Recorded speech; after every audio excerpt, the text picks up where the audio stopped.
And it says we are live, but we always like to wait. It's good to be patient, right, Let it Bloom? breathe. Let it breathe. Like that wine bottle they have that spreads out all the wine in this big surface area so the wine can breathe the flavors. That is the flavor. There you go. Now we're going to meditate. It's the flavor. That's right, the flavor of Week 12. Our Week 12 recap here on the Audible, the Footballguys.com podcast. Cecil, Lammey, and Sigmund Bloom going beyond the box score and let you know exactly what happened in all of Sunday's action from across the National Football League. Well, most of it, Bloom, because we got a couple of games going on right now. But action abounds as the Buccaneers travel and beat the Atlanta Falcons 35-22, the final score. Jameis did throw some picks, a couple of them, but he did have 313 and 3 touchdowns, 2 of them to Chris Godwin, 7 for 184 and 2 touchdowns. And then Vita Vea, the heaviest player in NFL history to catch a touchdown. Touchdown catch for him. Cool. Mike Evans had 4 for 50. It's enough if you had him. Ronald Jones gets 12 for 51, and he does not get the rushing touchdown vultured. He gets it himself. So there you go. Enough of that. Peyton Barber, 11 for 32, and Ronald Jones did have 3 for 16 as a receiver. Not much else from anybody else because Chris Godwin did everything. Yeah, and before we just jump right in to the Tampa Atlanta game, we've been doing this for a long time. That was one of the most bizarre. I think that there's a Simpsons where they go to Duff Gardens and they drink the water, and it ends up being like a psychedelic, and in the drink, and it's like the brown acid or the drinks they have down here on Bourbon Street that are full of grain alcohol. This was a really bizarre early slate of games. I'm not really sure, and for fantasy, it was also bizarre. Some of it could be the weather. Some of it could be just the nature of the matchups, the nature of how these things clarify themselves as we know what the bad teams and the good teams are. I don't even know if any of the teams that played in the early games could feel like they were a good team. Maybe Buffalo. It was just a real, sometimes nauseating, sometimes exhilarating adrenaline just because you were hanging on for dear life. And, well, that was Jameis Winston at the beginning of this day. Nice transition, by the way. Thank you, man. Excellent. I've learned from the best. Right? Tampa, and see, when I think of this game, I look at where these franchises are with their head coach and their quarterback, and do you gain any clarity, right? Jameis Winston comes out in this one shaky early, but levels off.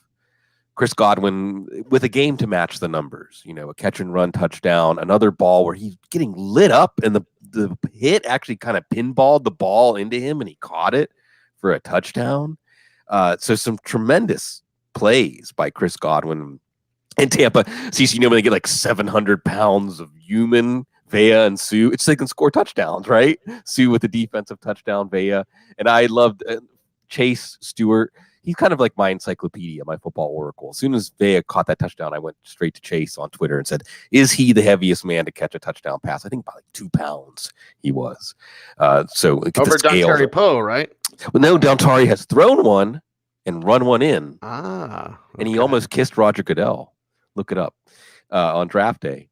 So did not catch one. But anyway, we had in this game, Jameis Winston is going to continue to provide a high floor. Again, when people give me these questions about Jameis Winston week in, week out, I always say, well, how many points negative for interceptions and fumbles? That's what it comes down to. But he's going to put up some numbers. And then, by the way, the Atlanta defense is back there for us to take advantage of. Ronald Jones still basically splitting it down the middle, getting a little more work in the passing game and the touchdown. And with the Jacksonville run defense coming up, that's something to keep in mind. And that's it. It seems like Godwin and Evans are just going to trade off big games. You can't bench either of them in any week because either of them can give you that week winning score like Godwin did this week. Maybe it's Evans next week. Maybe it's Godwin again. But when I look at this team right now, Cease, I think, again, not the first time I've said it this year, Bruce Arians came out of retirement for this. They have the decision to make for Winston. I think there's a larger team blueprint. They came out earlier this year with Byron Leftwich and the Todd Bowles defense, and it seemed like they were going to play safer on offense. And then it just reverted back to that same old Tampa team, and it's the same old kind of record, the same old trajectory, and a battle of Florida. Again, Tampa and Jacksonville next week.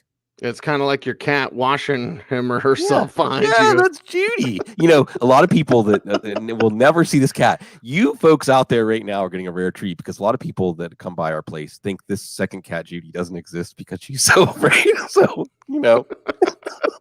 If she only knew how many people were watching her right now. Maybe she'd crumble like the Falcons did. Some segues are better than others, but Matt Ryan bounced from this one, 271 and a pick before he gives away to Matt Schaub. Give us the latest on the Matt Ryan situation. Bloom, 55 yards passing, a touchdown for Schaub. To Calvin Ridley, garbage time, but who cares? He gets it 6 for 85 and a touch. Julio gets 5 for 68. Russell Gage, 8 for 76. Jaden Graham actually had a catch for 53 yards, so that was helpful.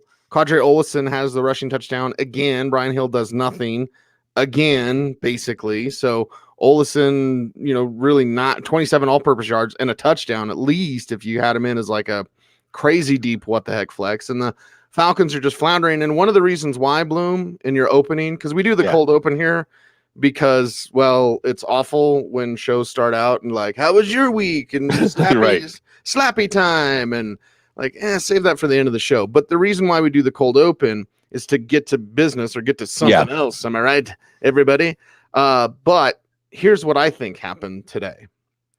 Bad teams gave up. Yeah.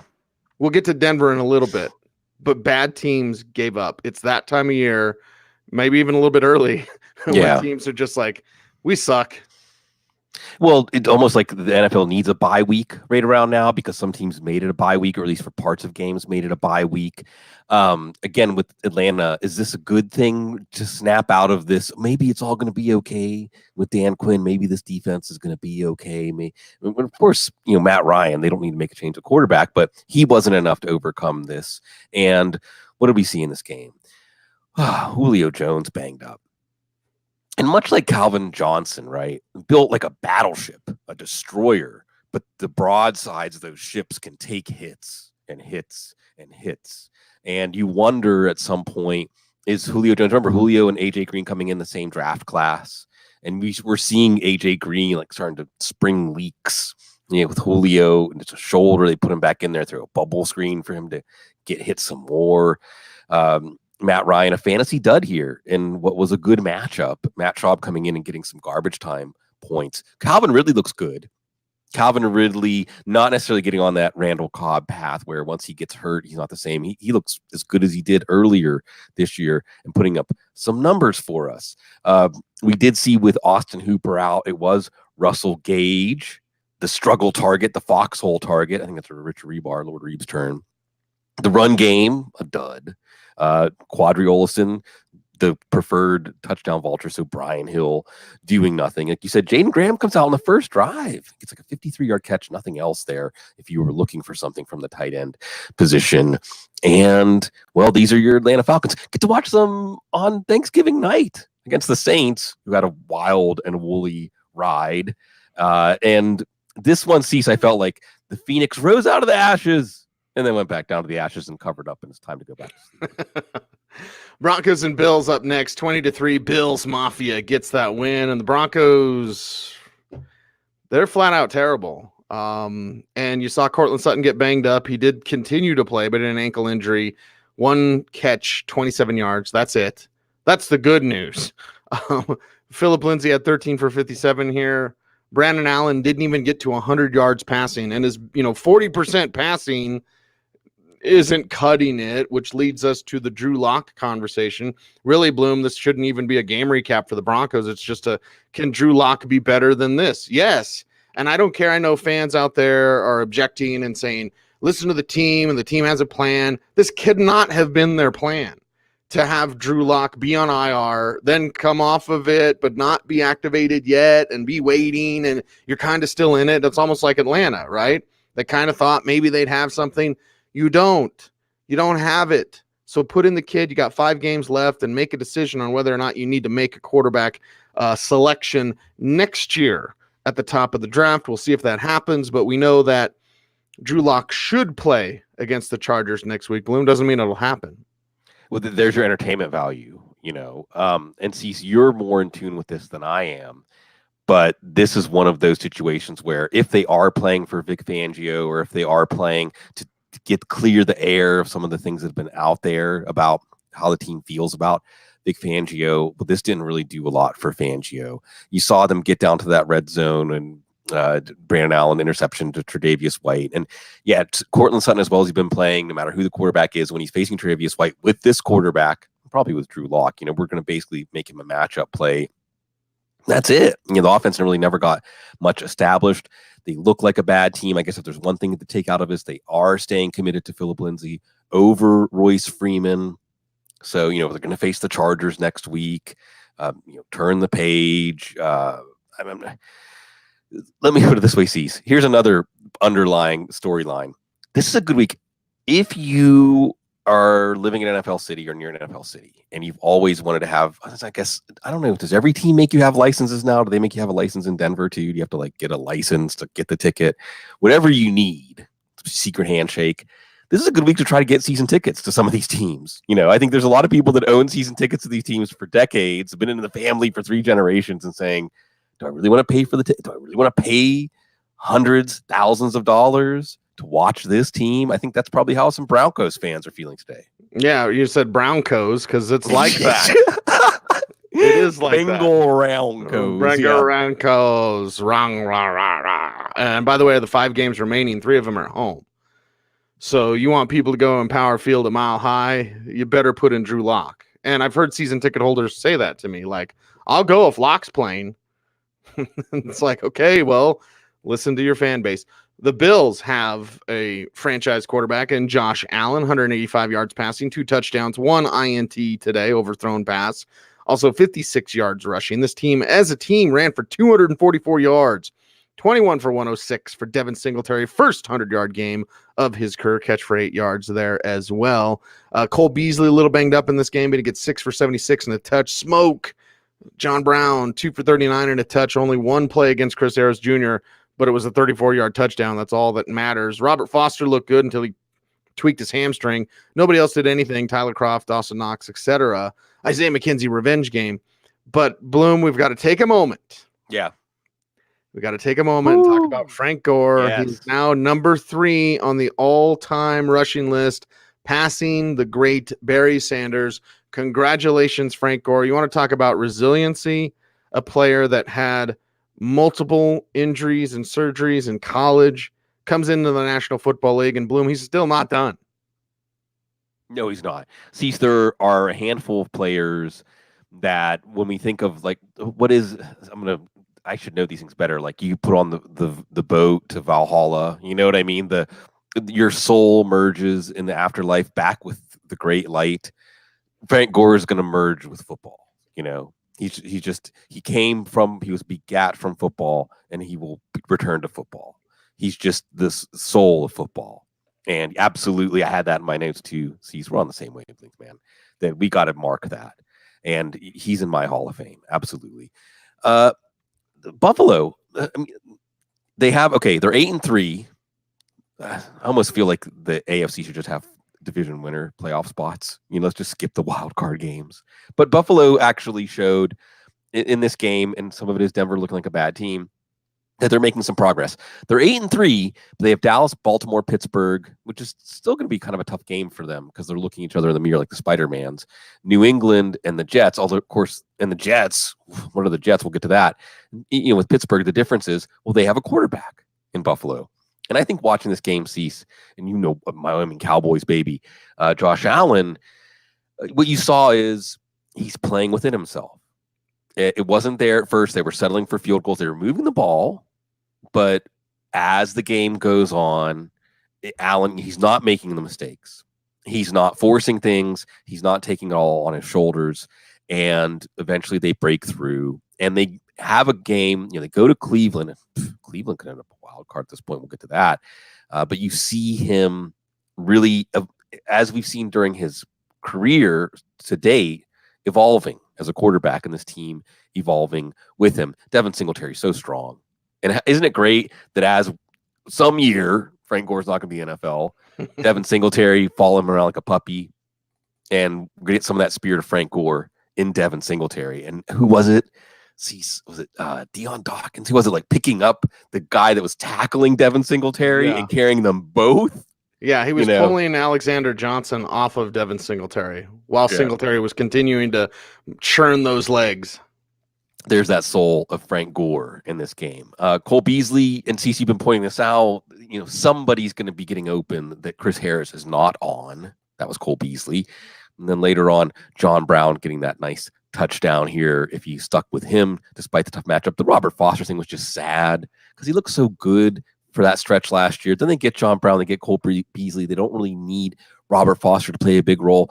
They get Duke Williams, and finally Robert Foster gets up on game day, gets a chance to touch the ball, get a target here and there, finally gets a run where you see his speed, and he gets a hamstring at the end of that. So it was just that was sad to see. But what's not sad to see is Buffalo just needs probably to win 2 games to make the playoffs, looking at the Pittsburgh and the Jets games.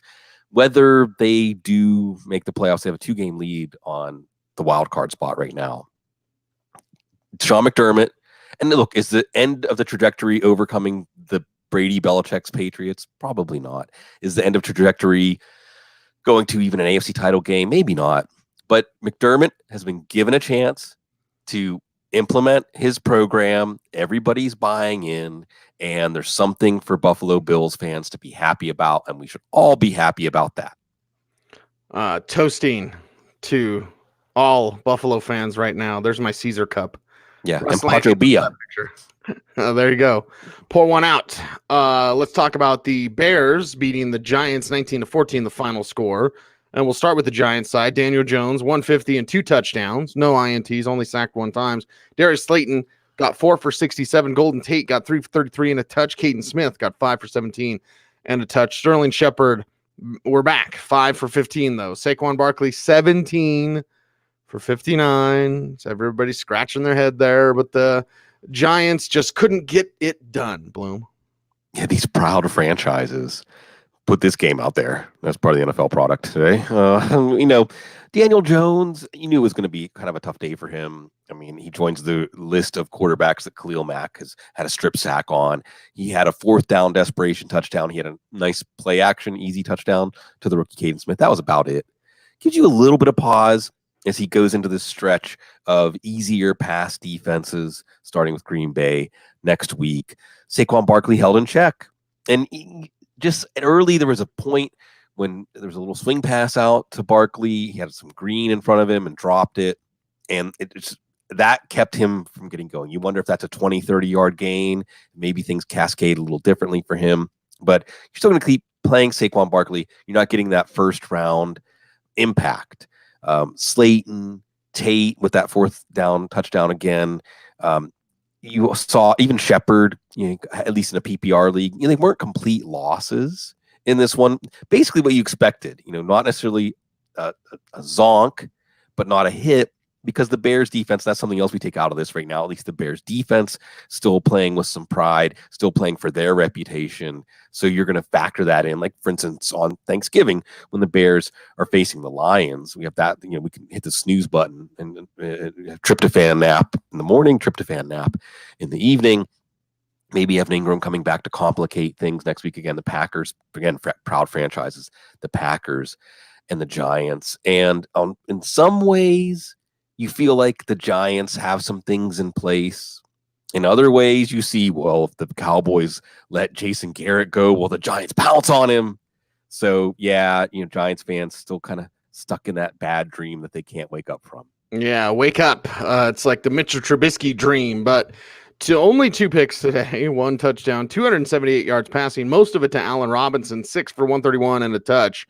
Tariq the Freak Cohen leads the way on the ground with 25 yards rushing. Also has 7 for 29 as a receiver, so that helps. Anthony Miller gets 6 for 77. By the way, Mitchell Trubisky with a rushing touchdown here. David Montgomery, 22 yards on the ground, 9 as a receiver. Not a lot worked here, Bloom, outside of Robinson and a dash of Anthony Miller, but it worked enough to get the win. There was a point in this game where Mitchell Trubisky had 17 pass attempts, and I think they had 4 rush attempts if you weren't counting his runs. And Trubisky threw an interception in the end zone. Beautiful play by Alec Ogletree. You're just wondering what's going on. And then again, as a Bears fan, you have to wonder, is this good? Is it good for the franchise that they come out in the second half, Matt Nagy makes some adjustments, and of course, Allen Robinson, and they hold on to get the win here. You're full on in purgatory. You saw no run game. David Montgomery, doesn't matter. You did see Tariq Cohen come through as a PPR play, getting some more work, some momentum here. Again, we're going to set up our lineups early this week. Thanksgiving, Tariq Cohen in PPR leagues coming through, Allen Robinson in PPR leagues coming through, and he had a 60-yard play called back, so it could have been even bigger. If you are looking later, lower down the ticket in this offense, it was Anthony Miller over Taylor Gabriel. Again, the tight end, all the pick, the second-round pick on Adam Shaheen, the money, Trey Burton not coming through, and Ben Bronk drops one early here.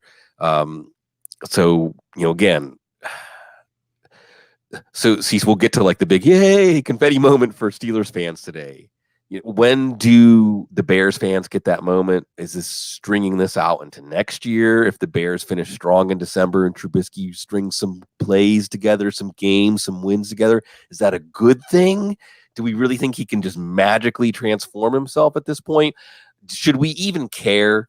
Cecil, teams are still in data gathering mode, but on a week like this, do you even read any meaning into Trubisky's arc from this game? You know that the Bears are in confirmation bias mode. They still want to believe, be patient, give him more time. Against this Giants defense, does it matter on this kind of day?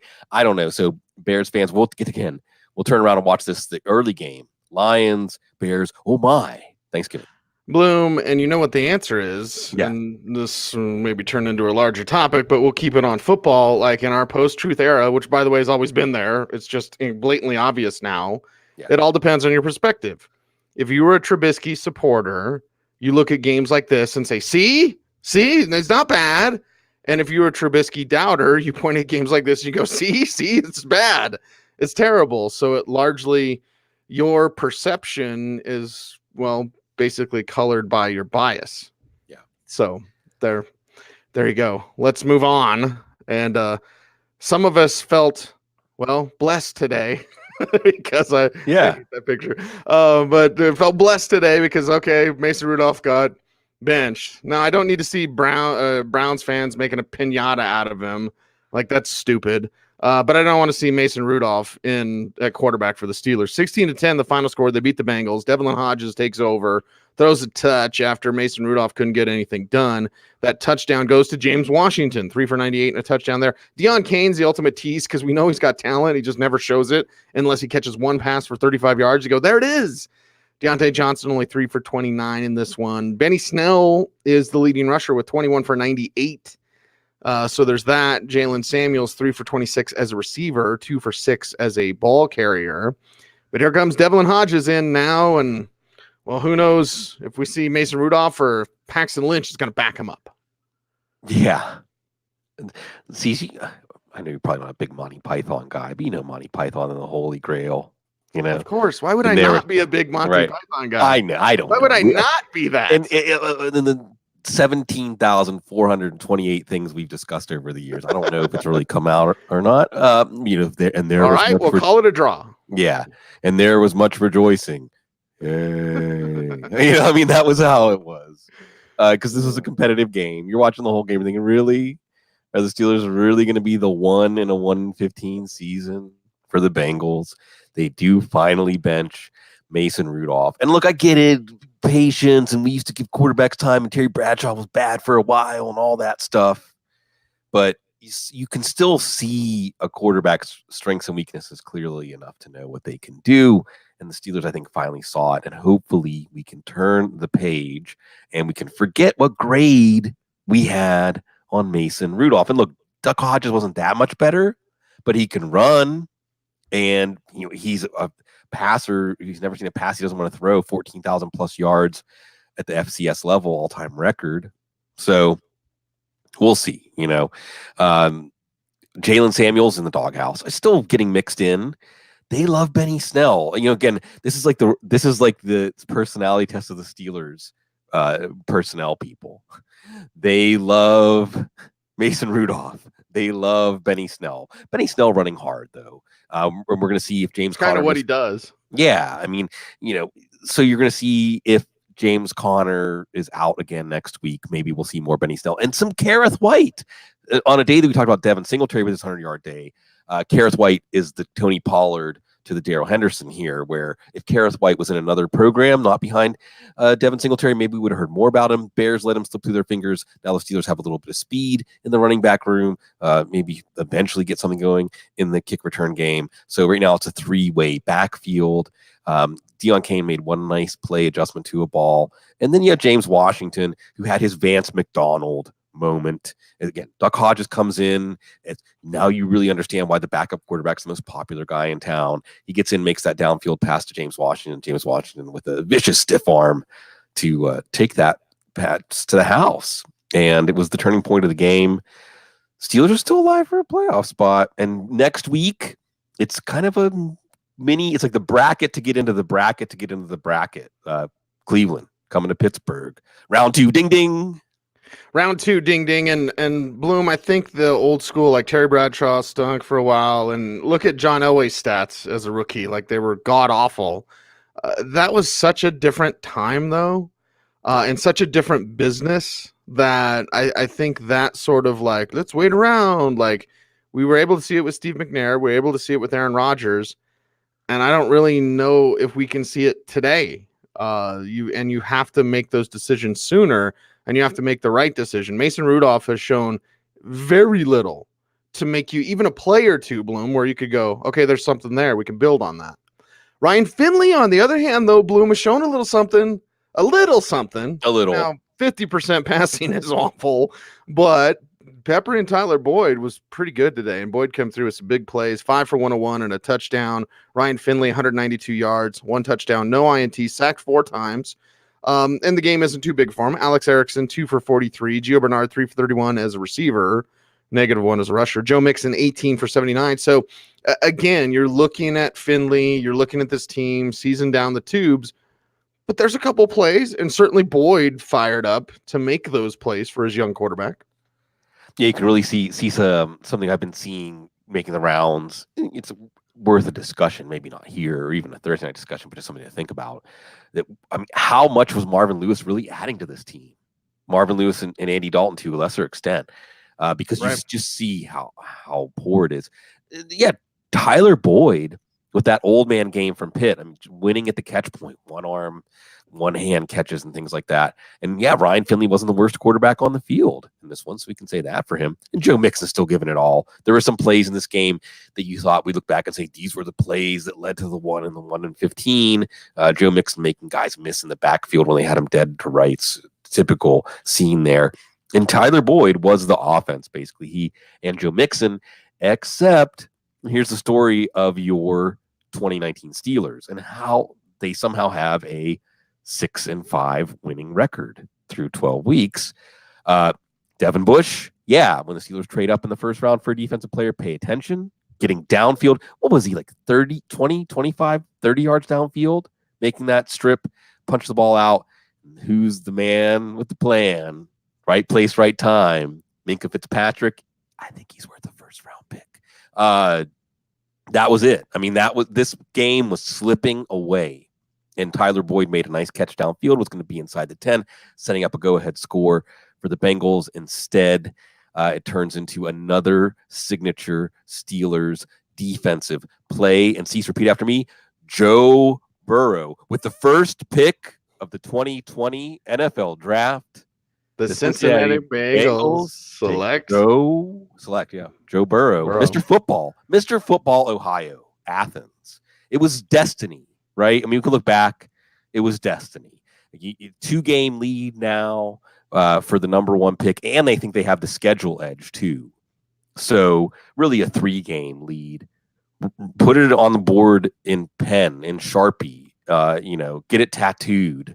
There you go, Bengals fans. I saw there was something like a Bengals fans living on his roof until they win or something like that, I want to see the Bengals fan who in November is going to get Joe Burrow number 1 pick, get the Joe Burrow jersey tattooed on them, because that's something we can take out of this game. And we'll see what comes next. Was Zach Taylor way in over his head? Is it just the Bengals franchise? It's really like 31 professional teams in the Bengals. And again, Marvin Lewis, who may be a head coach somewhere next year, shows us that. With all of these floundering stories, is this a win the Steelers can feel good about? Well, somebody's got to make the playoffs as the second wild card team in the AFC. Why not the Steelers? Why not the Brownies? 41-24. Cleveland Browns get the win over the Miami Dolphins, and we'll get to the Browns in a little bit. But Ryan Fitzpatrick, couple up, couple down, 2 TDs, 2 INTs, 214 yards passing. Devontae Parker, 6 for 91, no touchdown. Alan Hearns gets a touchdown, 4 for 42 and a touch. Mike Gesicki, 3 for 28 and a touch there. Albert Wilson was 6 for 33. Fitzpatrick, the leading rusher, with 45 yards on the ground and 1 rushing touchdown. Patrick Laird is the leading running back with 20 yards rushing. Kalen Ballage, not good at football. Plus, this team is down 28-3 at the half. So bye-bye running game. And this is where the Dolphins are at now, Bloom. Yeah, right. The Dolphins. And it's funny because the Jets actually look like maybe one of the 6 best teams in the AFC today. And the Dolphins beat the Jets. And the Dolphins actually had a win streak at one point this year and said, no, we're not bad. Yeah, we're bad. We're really bad. We're one of the worst teams in the NFL. And they continue to be that. But Ryan Fitzpatrick is going to keep throwing punches out there and putting up some points for your fantasy team. Why, Kalen Ballage? Why? Can we really do it? Look, if the Steelers can see that Mason Rudolph shouldn't be their quarterback, the Dolphins should be able to see that Kalen Ballage shouldn't be their running back. We'll see. And it wasn't Patrick Laird either, by the way. It's not anybody. Devontae Parker looks good. If there's one thing to salvage out of the offensive story of this Dolphins season, it's that Devontae Parker can still be a good receiver in the NFL. They still have him under contract next year. Alan Hearns gets a touchdown. Mike Gesicki gets a touchdown. Even Albert Wilson sighting or two. And, well, it's Philadelphia. Judy's going to be playing a starring role here in the show because it's the Dolphins. And again, maybe it's like jump the shark, the cat is on camera. I mean, that's our new euphemism for that. The Dolphin season did that a long time ago, but the Browns, they use it as a springboard. They use it for momentum. And yeah, we may have another December story of the Browns coming on, but maybe with the pot of gold at the end of the rainbow. With a little twist, with the lemon twist. And that twist is Kareem Hunt getting a touchdown on the ground, 8 for 37 and a touch, 2 for 9 as a receiver. So not as much as a receiver because it was all about Jarvis Landry today. 10 for 148 and 2 touchdowns. Odell Beckham Jr., 6 for 84 and a touchdown. Nick Chubb, 21 for 106 and a touchdown. And then 3 for 58 as a receiver. Baker the Babymaker, 24-34, 327 yards, 3 touchdowns, 1 INT. And this team seems to be feeling it, Bloom. They're feeling their oats. They are. And, beating bad teams is what decent teams do, at least. And we can look ahead. And again, it's Pittsburgh next week. And they will have swept the Steelers, and they both be tied at 6-6 after that. And then Cincinnati, and then Arizona, and then Baltimore. Oh, that's going to be a tough one. And then Cincinnati again. Not difficult to picture this team at 9-7. 9-7 could get in. And also, and again, I mean, do you want them to save Freddie Kitchens' job? Is that a good thing if you're a Cleveland fan? I don't know. But they're beating the teams they're supposed to beat. And that's something. Hey, they beat Buffalo, who might be a playoff team. Maybe both those teams end up at 9-7, and that ends up being an important tiebreaker. Play your quarterback against Miami. Well, next week it's Carson Wentz. Will it be Josh McCown? It's going to be Carson Wentz. But so, we're going to test some of these fantasy football truisms down the stretch here. But if you played a quarterback back against Miami, it worked. By the way, also Sam Darnold gets Miami week 14, Daniel Jones week 15. Okay, don't play your quarterback against Miami in week 16. That's Cincinnati, even though Ryan Finley looked a little bit better. So again, we're testing some of these things. Each week we're getting more data points.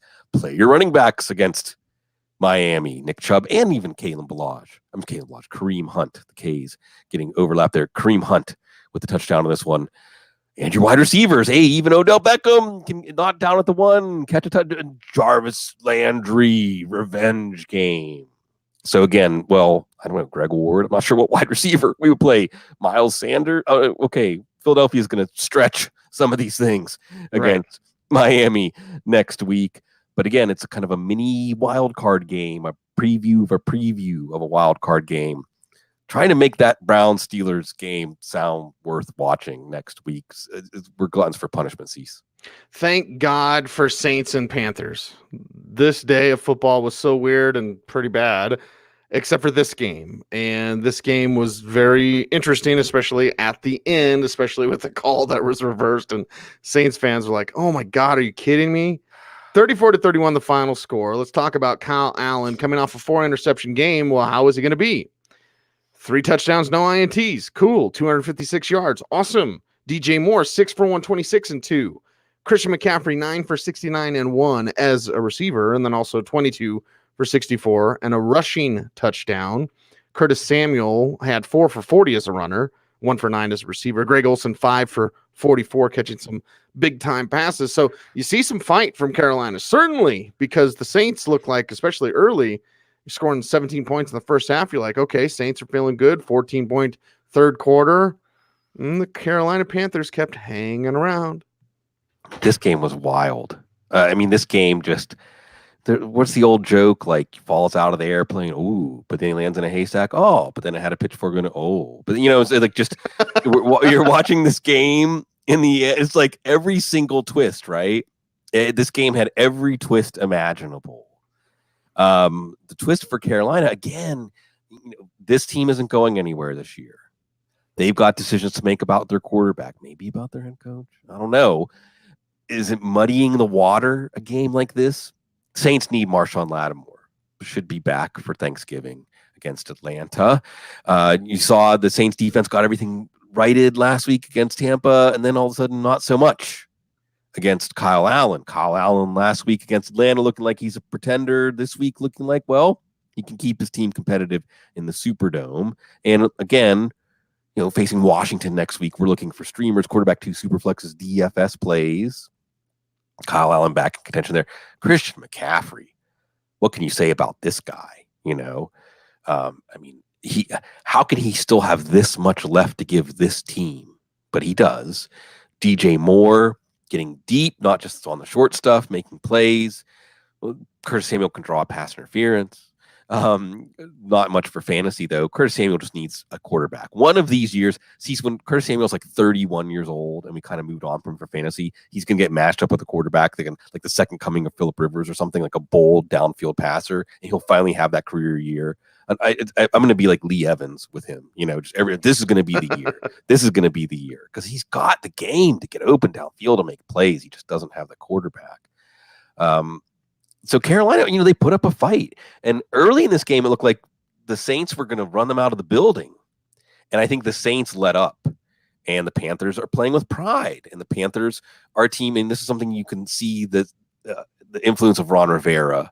They're not just going to mail it in, even though it looked like that happened to them last week as Kyle Allen was disintegrating, turning to dust before our eyes. He reconstitutes himself back into a football player for this game. They reconstitute themselves back into a team. Even if they had won, they're probably not heading anywhere this year, and they're facing a team that clearly isn't heading anywhere this year in Washington. And where they headed, big questions this week did not help them have any more clarity on the answers. We should have saved this game for last.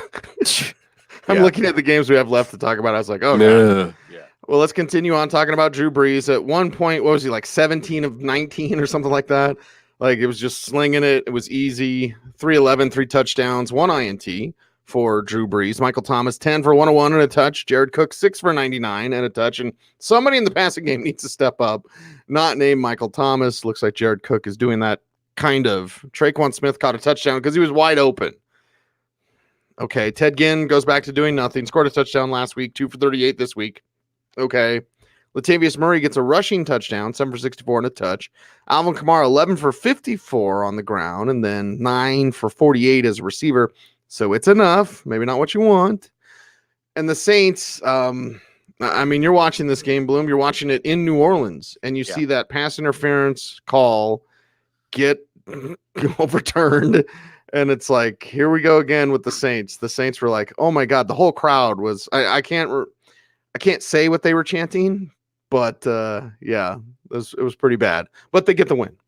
So a big thing, Cease, a big thing from we need to take out of this, because there was one earlier in the game. that was on their side. Yeah, well, and even I'm thinking of the Demaryius Thomas call in the Jets Raiders game. Oh, okay, yeah, where they took a touchdown off the board for. So how many times can you recall, hundreds, thousands, where there's a short passing touchdown, and you'll see, and they'll show the replay, and the color commentator will say, well, that's what we call pick play or a rub route, or and that's how they get open, and that's a touchdown.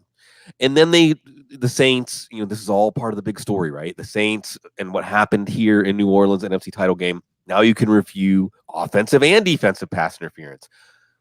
Oh, and then you're just not going to call it, right? I mean, you're going to throw the flag for the review. And what we saw for the first 2 months of the season was it's futile. It's like the rules on the books that you can review it, but they're not actually going to overturn any calls. You can count the number of times they've overturned it on one hand of a bad woodshop teacher. Right. But all of a sudden this week, now they're going to level it. And if it's 55-45, they're going to call it 55.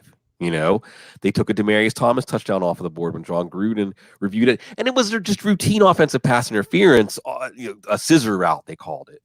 But how many times we could go back over a typical season? Cease. There's got to be at least 50 to 100 touchdowns that are scored on those kind of plays. I mean, it's an important part of the goal to go passing game playbook.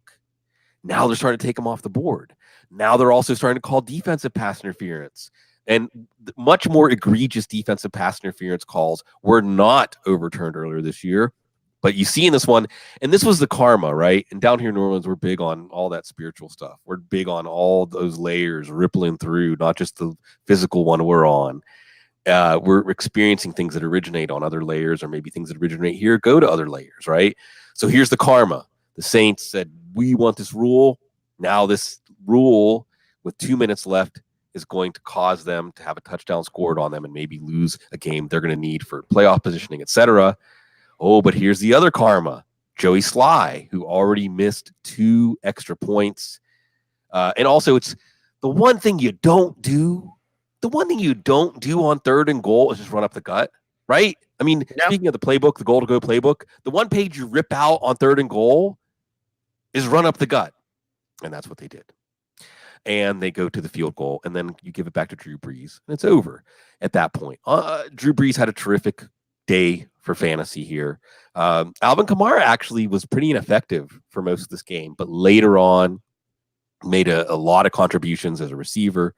Latavius Murray looked fantastic as a runner, got an early touchdown, but because of the script of this game, as it turned into more of a high-scoring game and not one the Saints controlled from end to end, Murray was marginalized in the game plan. Jared Cook, in addition to what he did in this game, by the way, folks, he had his hands on 2 touchdowns earlier in the game, or could have been a massive day for him. And now he's fully integrated. And this is something we also need to keep in mind. So a couple of different trends that you're seeing. One is occasionally, we haven't talked about Bo Scarborough yet, but these running backs with fresh legs, now the delayed fantasy impact because they're running against tired defenses. Another one is sometimes players that we've been waiting for, give it time. Now, remember, Drew Brees, the Brees to Cook connection, it's in what, week 5 or 6, right? Brees missed like 2 months, month and a half. So if this was happening in mid-October, we'd say, okay, now it's on track. All that preseason, off-season hype about Jared Cook's going to bring pages of the playbook back into effect that Jimmy Graham had an effect. It's happening. And Jared Cook is going to be a top 5 or 6 fantasy tight end from here on out. And Ted Ginn had a drop at an important point in the game. Wouldn't be a Saints game if there wasn't a Ted Ginn drop somewhere in there. Traquan Smith had an easy touchdown here. Back when it looked like this was going to be an easy win for the Saints. Nothing come easy. But I think you can say it's probably there's some value to a team to have to be reminded you can't ever let up. You can't ever feel like you've got a game until it's all zeros up on the clock. Maybe this could help them at some point later down the line because this team's going to the playoffs. This team has Super Bowl aspirations. In a game like this, to escape with the win and go through all of this karmic roller coaster loop-de-loops, it gives them a chance to get recentered, hopefully getting Marshawn Lattimore back, Drew Brees' last run, this defense. This game had everything, and this was the game that kind of made up for some of these games. See, I'm watching some of this action because even the Red Zone channel you're watching, you're like, I thought watching football for a living was going to be fun. And yes, well, at least I get paid to watch the games. Well, I wouldn't be watching these games if I wasn't getting paid for it. Not this. This one I would have paid to watch. Yes, very much so. And poor Scott Hansen on Red Zone today because it was rough. It was one rough ride. That's for sure. And boy, oh boy. All right, Saints. Sometimes, Bloom, you need that scare. Yeah. You need that reminder. And I guess this is football in life, right? You need that reminder, like how good you've got it. Yeah. Or, what kind of track that you're on. And when they drafted Marshawn Lattimore and Alvin Kamara and Ryan Ramczyk, they opened themselves a window. And they could have had 2 Super Bowl titles by now with that window. And they don't. For various reasons, some of their fault, some not their fault. This is a reminder to them, stay on your toes, man, because this is another team that could go to the Super Bowl and win the Super Bowl if they get it right. Our man Jason in the chat room, stoner DFS degenerate from Greeley, and I say that lovingly, Bloom. Jason, cover your ears because we're going to talk about the Jets beating up on the Raiders. Somewhere Jeff Brantley pumping his fist, 34-3 the final score. Derek Carr gets benched in this one, 127 and a pick before he's benched. Here comes Mike Glennon, and he does nothing, shockingly, right? Josh Jacobs did nothing, 10 for 34. Jalen Richard was the leading receiver with 6 for 47. Darren Waller at least had 3 for 41, 7 points in a PPR. That's fine-ish. Hunter Renfrow, 3 for 31. I was just creepy. This whole Raiders game was just creepy. It was 13-3 at halftime. You can still run the ball. You can still do a lot of things. And then 21 points in the third quarter from the Jets sealed this thing, and Carr gets benched. It's so funny because this was such a fun story, Cease. And it took 12 weeks. We were making fun of Gruden and thinking, oh, the Raiders are just trying to get out of town and get to Las Vegas. This was the team we thought we were going to see. Mm-hmm. And it was against this Jets team. What? How is it that for reasons unbeknownst to any of us, that the Jets say, we're keeping Adam Gase next year no matter what? They've outscored the opposition 68-20 since they said that. I don't know what's going on. I know I mentioned this in the preview season. The traveling East West Coast team biorhythms and all that stuff. Well, maybe. I don't know. I'm looking for some sort of explanation here. Derek Carr safe, not against. And the thing is, we knew the Jets had a good run defense. Okay, so you file this away because Josh Jacobs ran into that defense and didn't get much. And you say, okay, note to self. I mean, Joe Mixon next week, maybe you're going to bench him. And then Miami, Baltimore, and I think that's an exception because that's not a typical running game. So I don't care how good the run defense is. And then Pittsburgh, so maybe Benny Snell or whoever, James Conner is going to be your Week 16 savior. But then you think, okay, well, Derek Carr and his array of weapons, maybe not the most explosive, sharpest weapons, but Darren Waller and Tyrell Williams and Hunter Renfrow and Jalen Richard, this variety of weapons and what John Gruden can draw up against this Jets defense without a pass rush, they're going to be able to move the ball. I have no idea what happened. And this is a Raiders team that, like the Bills, just needed to win the games they were supposed to win. They couldn't. And what does this do? I mean, Jalen Richard comes on, so he's that struggle target. Just like last year, do we start embracing him? Tyrell Williams with a bad drop in this one. Hunter Renfrow gets hurt. Darren Waller, I suppose we're going to continue to count on because it's tight end. But now, all of a sudden, all that confidence, all that momentum, all that positivity, it just evaporates just in time for a matchup at Kansas City next week that we were really looking forward to. Now we're avoiding it. Now we're talking about the Jets. And we're talking about Sam Darnold with 315, 2 touchdowns, no INTs. Robbie Anderson was back. We're back. 4 for 86 on a touch. Braxton Berrios, 1 catch, 69 yards, though.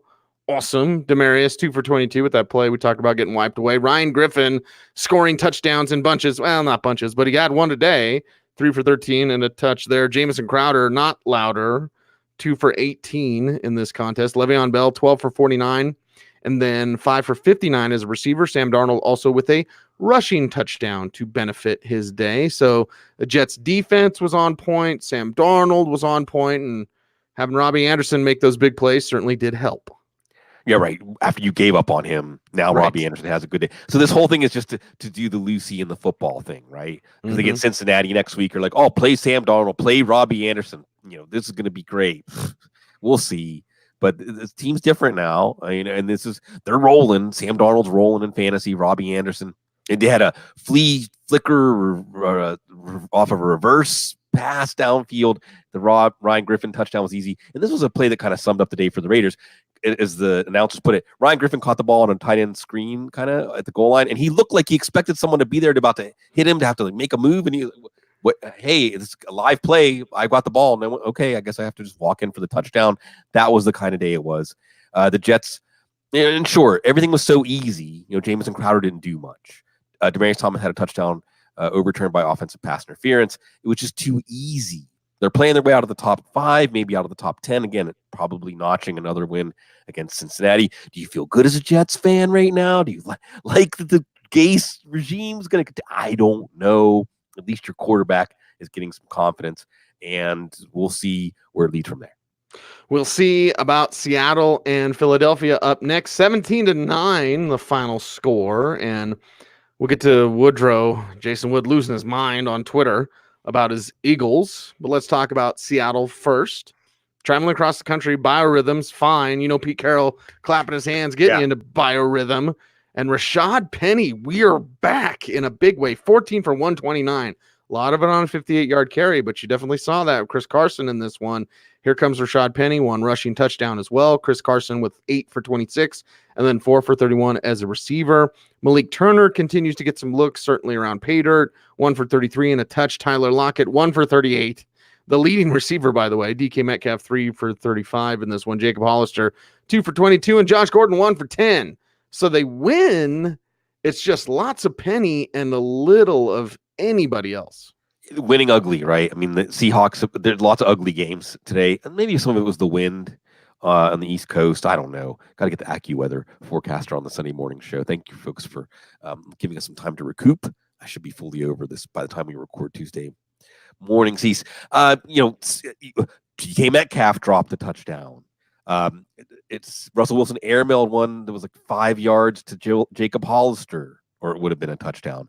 Chris Carson had some fumbles, and Rashad Penny showing some speed in this one against what should be the teeth of the Eagles defense, the run defense. And that's the biggest thing we're going to talk about on the waiver wire show out of this game is the page turn to Rashad Penny, or at least some sort of 50-50 split for this team. This team's going to coast into the playoffs. I don't know if they're going to be the division winner or a wild card. And a game next week against Minnesota, that's another team that is probably coasting into the playoffs, or at the very least looks like they're going to get into the playoffs. So it's another quasi-playoff game, some Seattle, Minnesota history there, Blair Walsh, etc. Tyler Lockett didn't do much, but this is a hard game to take any sort of actionable conclusions out of, including that Penny Carson thing, because we've seen P. Sunshine and all that. But they find a way to win, and that kind of team, that kind of quality does play in the playoffs, and the Eagles are probably feeling like the playoffs are pretty remote right now. Yeah, Carson Wentz feeling something as he's always banged up, a little banged up, whatever. 256, 1 touchdown, 2 INTs. I think Woodrow was like, he's a fraud. Dallas Goedert's a fraud. Everybody's a fraud.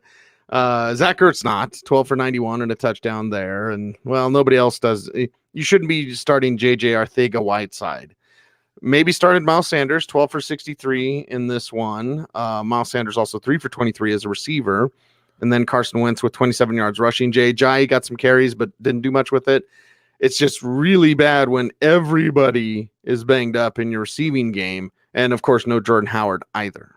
Yeah, and this is a game, okay, you're shorthanded at wide receiver, but you've got 2 good tight ends. You've got Miles Sanders, who can be a weapon in the passing game. And you got Doug Peterson, right? I mean, you've got Mike Groh. You've got offensive coaches who can say, we can look at this Seattle defense without Jadeveon Clowney.